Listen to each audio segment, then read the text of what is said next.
Today we got an official confirmation that DXB Airport will fully shut down and move all operations to Al Maktoum Airport. Before that, we had information that the flights will move to Al Maktoum, but we didn't know what will happen to DXB. And what I was saying and what I was telling to my clients is we have two scenarios. One is that all the flights will be moved and it will be shut completely down, which benefits Dubai Islands. And the second is that they keep that airport exclusively for seasonal touristic flights, bringing tourists to Dubai. In that case, again, for DXB, closest point is Dubai Islands. So in both scenarios, Dubai Islands properties grow in price because flights will be not above the head, or tourists will be in 7 minutes from the beach side. Now, the topic I want to discuss is the cost of missed opportunity that the agents create. Some agents were advising their clients saying that, oh, you know, running around with this noise pollution nonsense map, which actually is inaccurate and doesn't make any sense. You know, with this noise pollution map, they were advising their clients saying, oh, you know, in Dubai Islands, you have flights above your head. Noise is more here.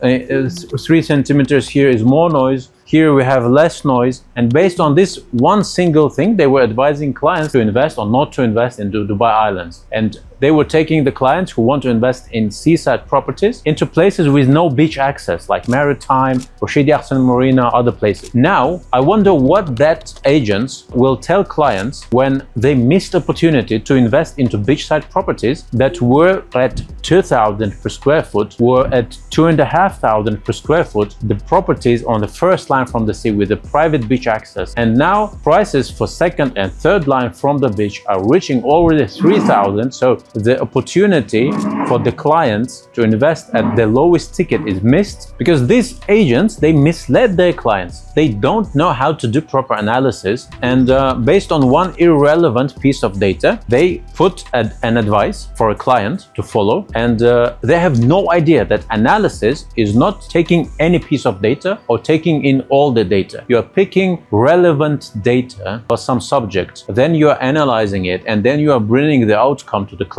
That's what you do in any investment field, whether it's stock market, commodities, real estate, doesn't matter. So the frame for analysis is the same. You don't do analysis based on one single factor or based on a bunch of irrelevant info. And that's where you need qualification, where you need education to do that. When you don't have that, don't do investment advising, okay? Because that has cost of mistake. So that people, hundreds of them, thousands, who didn't invest into beachside properties, what this agent's going to tell these clients now when the news are official that the DXB is shutting down completely all operations, no more flights on over Dubai Islands until these properties where they could invest will be ready. Now what? Now these agents with straight face, they will just ignore this info. They will keep advising clients on, you know, using some irrelevant data, speaking whatever they want, wearing 3-piece suits, and, you know, with a straight face, talking this nonsense over.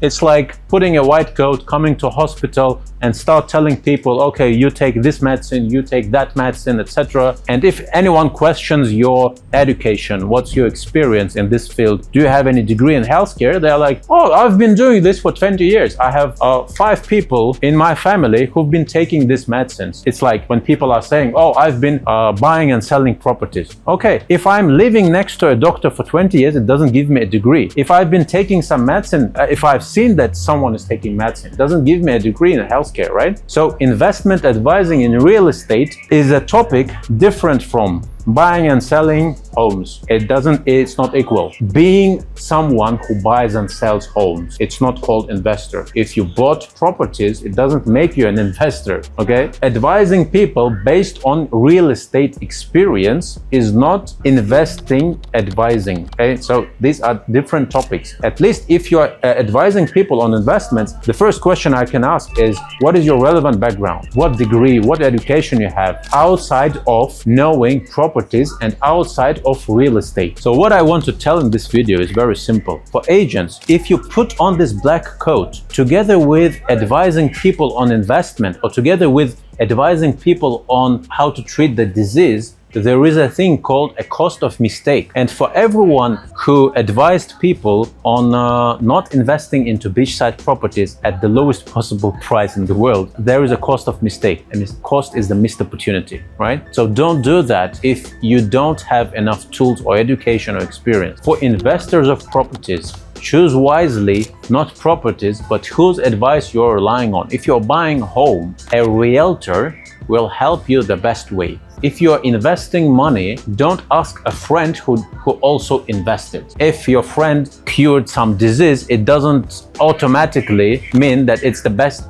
advice for you. No one knows what's your particular case, right? So that you are not following the same treatment protocol that he had for his disease just because he's your friend. So you cannot invest into just the same thing that he did. So if you're an investor, the only thing where I would dedicate my time in this market is not to understand every property and area myself, but to find proper specialist. If you're buying home, it's a real estate agent. If you're investing money, it's someone who understands the investment.